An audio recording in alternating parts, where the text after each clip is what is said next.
délivré en 1972. On reste toujours dans le prix CNRS avec cette invention également qui concerne les précipitations au Gabon, climatologie analytique en Afrique. Eh bien, c'est le titre de l'ouvrage présenté dans le cadre du prix CNRS par Jean-Damien Maloba Makanga, premier et unique climatologue gabonais. Je ne vous en dis pas plus. Voici le reportage de Marie-Josée Ndombi. Ce livre de 143 pages publié aux éditions L'Harmattan comporte 2 parties assorties de 2 chapitres chacune. Une parution qui vient à point nommé au moment où l'on parle des changements climatiques. Au moment où l'on parle des changements climatiques à l'échelle globale, il était tout à fait judicieux de procéder à une analyse, à une actualisation, devrais-je dire, des connaissances sur le climat du Gabon. Et la deuxième partie en fait de cet ouvrage porte sur une analyse statistique des données de précipitations sur le Gabon. L'étude des changements climatiques suppose une analyse approfondie de la répartition de certains paramètres, notamment les précipitations. Une étude qui ne se fait pas sans difficulté dans notre pays.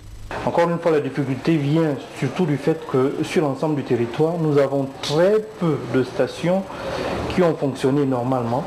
Donc, il sera difficile de mettre en évidence un changement climatique sur l'ensemble du territoire. Parce qu'en fait, le Gabon ne se résume pas à Libreville, Port-Gentil et Franceville qui ont des données qui sont plus ou moins correctes. La climatologie est une science importante pour le développement économique du Gabon dans la mesure où il y a plusieurs activités qui dépendent du climat. Étant donné que le Gabon a ratifié toutes les conventions sur les changements climatiques, je souhaiterais que les moyens soient mis pour la réhabilitation des stations, pour la mise en place de nouvelles stations, de manière à pouvoir densifier le réseau d'observation des éléments du temps et du climat. Ce qui permettrait à terme de déterminer les changements climatiques à l'échelle nationale. Voilà, nous recevons dans ce studio le conseiller en communication du ministère de la Santé pour une communication très importante relative donc à ce compatriote qui a observé une grève de la faim et qui, semble-t-il, a fui le lit de l'hôpital dans lequel il était. On vous écoute, monsieur le conseiller. Bonsoir, monsieur Mathieu Koumba. Bonsoir. Le 14 juillet 2011, monsieur Abba Roland Désiré, 42 ans, a engagé une grève de la faim pour exiger, entre autres, le démantèlement de toutes les bases militaires françaises installées au Gabon, l'annulation de la dette extérieure du Gabon vis-à-vis de la France et la renégociation des accords de coopération entre la France et le Gabon. Au regard de la dégradation progressive de son état de santé, le gouvernement de la République, à travers le ministère de la Santé, des Affaires sociales, de la solidarité de la famille, a dépêché auprès de ce compatriote une équipe médicale pour, entre autres, d'une part, lui administrer les soins nécessaires et d'autre part, le convaincre d'arrêter sa grève de la faim. Si les soins ont été acceptés et administrés 4 jours durant, en revanche, M. Abba Roland Désiré, son frère cadet et ses amis ont rejeté la proposition qu'il mette fin à son initiative. Contre toute attente, le gouvernement de la République a été informé par l'ambassade de France au Gabon que la famille de M. Abba avait saisi cette mission diplomatique pour lui dire de demander au gouvernement gabonais de s'occuper en définitive du cas de M. Abba. Quoique surpris et étonné par cette démarche, le 25 juillet 2011 à 23 h, le ministère de la Santé, des Affaires sociales, de la solidarité de la famille a transféré M. Abba à l'hôpital Jean Ebori où il a immédiatement reçu des soins intensifs jusqu'au 27 juillet 2011, soins qui ont considérablement amélioré son état de santé. Dans l'après-midi de ce 27 juillet 2011, le gouvernement de la République a été informé qu'une certaine Madame Sylvie Mbot, agent à la Caisse nationale de sécurité sociale, dont fait partie la Fondation Jean Ebori, aurait fait irruption dans les services de cette structure hospitalière et entraîné M. Abba hors de cet établissement sans aucune formalité administrative, encore moins médicale. Il est à préciser que M. Abba Roland Désiré marchait normalement à cette occasion.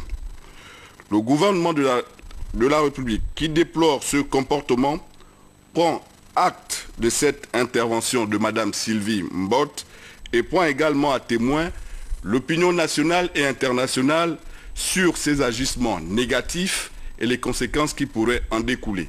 Fait à Libreville, le 28 juillet 2011, le ministre de la Santé, des Affaires sociales, de la Solidarité de la Famille, Flavien Nzengi Njundu. Je vous remercie. Voilà, monsieur le conseiller, on n'en aura pas terminé avec cette affaire. Je vous garde encore quelques instants juste pour regarder cet élément de la circonscription électorale dans laquelle se trouve Aurélien Toutoum. Il a donc eu à discuter avec les militants et sympathisants de sa formation politique, le Parti démocratique gabonais. Regardons tout cela. Le ministre en relation avec le Parlement, Aurélien Toutoum, a rencontré récemment les riverains du 2e arrondissement de Libreville. Une rencontre qui a permis au ministre d'exprimer son attachement à cette tranche de la population. La première instruction que j'ai reçue du chef de l'État et du chef de gouvernement est celle de rassembler toutes les filles et tous les fils du 2e arrondissement sans exclusion. Et c'est ce que je me suis attelé à faire depuis ma nomination. Aujourd'hui, je suis avec une communauté qui me tient particulièrement à cœur. C'est la communauté originaire du Wellington, les femmes du Wellington. Cette communauté me tient particulièrement à cœur parce que je peux dire que, on a l'habitude de dire que derrière un grand homme se cache une grande dame. Et je vous annonce que si je suis là debout devant vous, et si le président Ali Bongo Ndimba m'a choisi, c'est parce que dans mon cheminement, j'ai bénéficié des conseils éclairés de mon époux. L'amour que je porte à ma femme, c'est cet amour que je porte à sa famille, à toute sa famille. Et vous tous ici présents, vous êtes la famille de ma femme. Une initiative saluée à juste titre par les habitants de cette circonscription électorale. Vous êtes propageurs de bonnes nouvelles. C'est pourquoi la diaspora du Wellington ici rassemblée salue à sa juste valeur l'initiative louable que vous avez prise à l'orée de votre entrée au gouvernement, à savoir communier avec les populations de votre chef politique. Cette tranche de la population s'engage à tourner le dos aux vendeurs d'illusions pour adhérer totalement à la politique de l'émergence prônée par le président de la République, Ali Bongo Ndimba. Allons-y dans la basse Bagno, c'est à Mayumba, sud-ouest du Gabon, province de la Nyanga, là-bas où les membres et sympathisants, donc les populations de la basse Bagno, autant pour moi, vont avancer avec le président Ali Bongo Ondimba dans le cadre donc du chemin tracé de l'émergence, c'est pas moi qui le dis, eh bien c'est le message transmis au ministre Nzengi Mindou qui vient de boucler une tournée de confiance politique dans ce département. Et garde Zembi Doukaga sur les images de Louis Bestar Lenyongo. Main dans la main avec ses frères et sœurs cadres, le ministre Nzengi Mindou est auprès des populations du canton Mayombe et Mouyambi dans le premier siège de la basse Bagno, porteur du message invitant ses compatriotes à soutenir la vision présidentielle d'hisser le Gabon au rang des pays émergents. Les populations du département de la basse Bagno soutiennent l'action du chef d'État par tout ce qu'il fait au profit de ces populations, notamment la construction de l'axe routier Chibaka-Baliba, du pont sur la Bagno et la finalisation du projet du port de Mayombe. Sur le parcours vers l'émergence, il y a certes des obstacles à franchir, et c'était l'objet des fructueux échanges entre Nzengi Mindou et les populations dans tous les villages des deux cantons aux limites de Gamba. L'eau potable, les télécommunications ou encore les difficultés de fonctionnement des établissements scolaires et sanitaires, comme ici à Ditouba. où le site du futur dispensaire a été présenté. Derrière le périple suivaient des médicaments dont des listes précédaient. Le ministre Nzengi Miyindou a par ailleurs été chargé de traduire au chef de l'État Ali Bongo Ondimba le gros espoir autour des projets collectifs de développement. Le responsable politique avait aussi envie d'évaluer ses chances d'investiture à l'approche des élections législatives. Et me prononcer pour que le parti et l'ensemble des partis de la majorité républicaine puissent décider des investitures dans la Sénat. Cette association remercie très sincèrement le chef de l'État, Ali Bongo, qui a fait un choix sur la personne de Nzengi Miyindou. Ce périple dans la basse Bagno profonde était également pour le ministre Nzengi Miyindou un moment de communion populaire pour avoir passé des nuits dans certains villages en qualité de ministre de la République.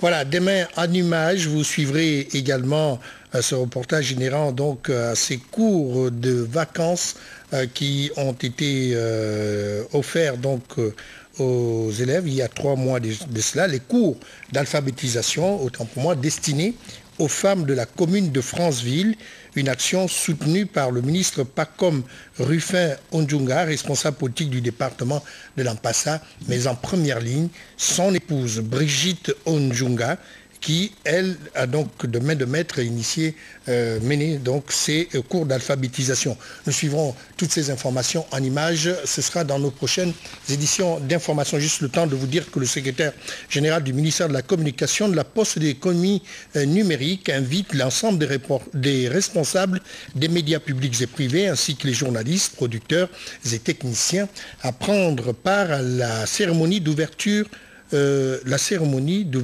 session extraordinaire de la Commission nationale de la carte professionnelle qui aura lieu ce vendredi 29 juillet 2011 à partir de 15h30 à l'auditorium de la maison Georges Raouri, c'est-à-dire à la RTG chaîne 1. Et puis le camarade Ndong Obiang Albert, membre du bureau politique, les membres du Conseil national et ceux du comité central du Parti démocratique gabonais invite tous les ressortissants du canton Bissok vivant ou de passage à Libreville à prendre part à la réunion qu'il organise ce samedi 30 juillet 2011 à 15h à la Chambre de commerce de Libreville. Compte tenu de l'importance du sujet à débattre, la présence de tous est vivement souhaitée. Et puis suite à la tournée du secrétaire exécutif du PDG dans la province de Langounié, le camarade Ngoy Malumbi, membre du comité permanent du bureau politique, convie les membres du bureau politique, du Conseil national et du comité central à une réunion demain, vendredi 29 juillet 2011 à 17h30 à l'immeuble Arambo. La présence de tous est à souhaiter. Activités sociales et sportives du club, voilà, initiative locale. Ce sera également demain dans nos prochaines éditions d'information. Madame, Monsieur, nous vous avons présenté le journal. Merci encore de nous avoir suivis. On se retrouve prochainement pour d'autres informations.